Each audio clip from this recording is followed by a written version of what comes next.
Welcome back. We're joined right now by Dick Morris, of course, political strategist, Newsmax contributor, and author of Power Grab, Obama's Dangerous Plan for a One-Party Nation.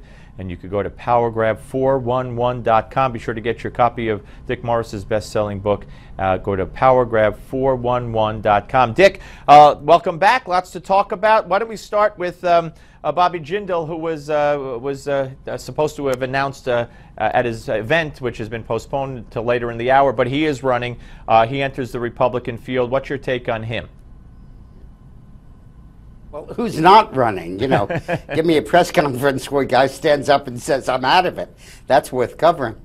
I think that you have a bunch of candidates who are coming into this really without any concrete expectation that the forces in the Republican Party will come behind them and nominate them, but in the hope that they can pull what Mike Huckabee did in 2008, which is by a spectacular performance in a bunch of debates, find people who they really turn on, and then develop a sort of instant constituency.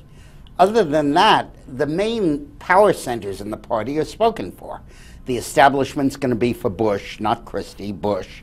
The Tea Party types are going to be for Walker and Cruz, and a little bit of Huckabee, and maybe some Carson.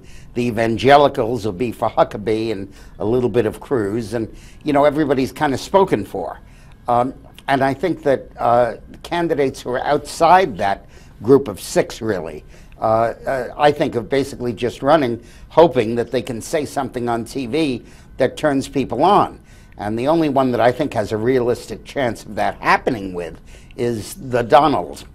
Yes, well, the Donald is, according to the latest polls I've seen, is #2 in New Hampshire. Is that surprising to you? No, telling the truth should not be a rare commodity in politics. But in fact, it's a totally rare commodity. And to have someone who actually does tell the truth like that, I think is extraordinary.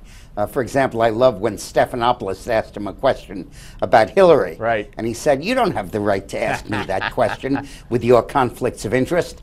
Now, every Republican candidate who's ever been interviewed by George wants to say that, but nobody will but the Donald. That's true. And so your answer that you gave a second ago also addresses the fact that Chris Christie, they're saying now he will announce next week. So you think that his place is already taken, but could he be one of those that also might hope to ignite people with something he says?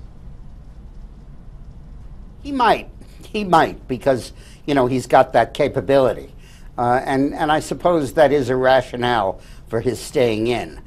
Bush has pretty thoroughly beaten him for the center court, and Walker, I think, outclasses him as a governor. But it is possible. That is something that could lend some credibility to Cruz's candidacy. But these 11 candidates, outside of the 6 that are the top contenders, these 10, are really running and hoping for lightning in the debates. Okay, you wrote a great piece at The Hill about Hillary and Sid's war. Obvious reference to Sid Blumenthal there. And you raised the question, right. Did Sidney Blumenthal encourage then Secretary of State Hillary Clinton to back military action to overthrow Muammar Gaddafi? And did he do it for financial gain, right, for himself and for his business associates?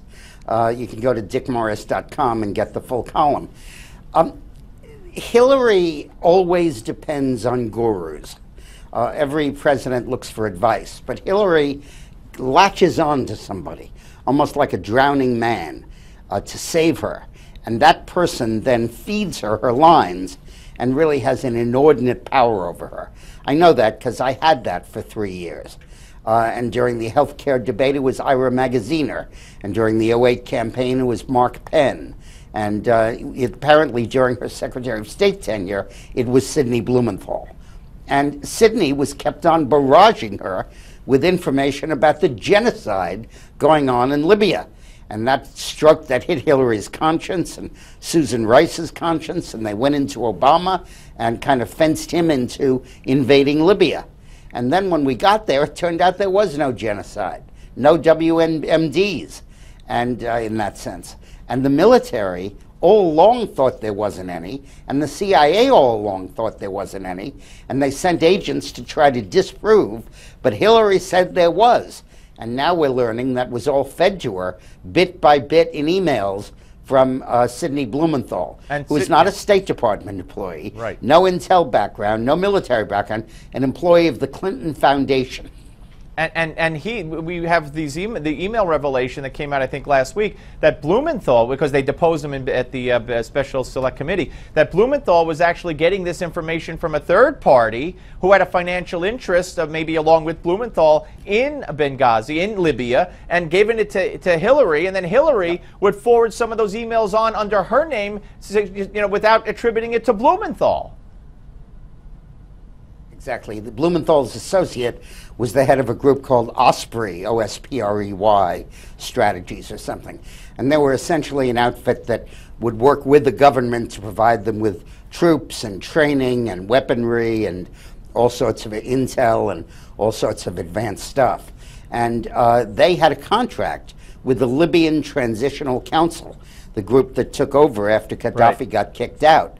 So with Sidney beating up the drums for this activity and Hillary following along, it looks pretty fishy. It does indeed. Dick, always great to talk to you, sir. Thank you very much. Thanks. All right, and don't forget to get Dick's best-selling book, Power Grab. Simply go to powergrab411.com, powergrab411.com. When we come back, the Malzberg panel weighs in. You know you're not going to want to miss it. Don't go away.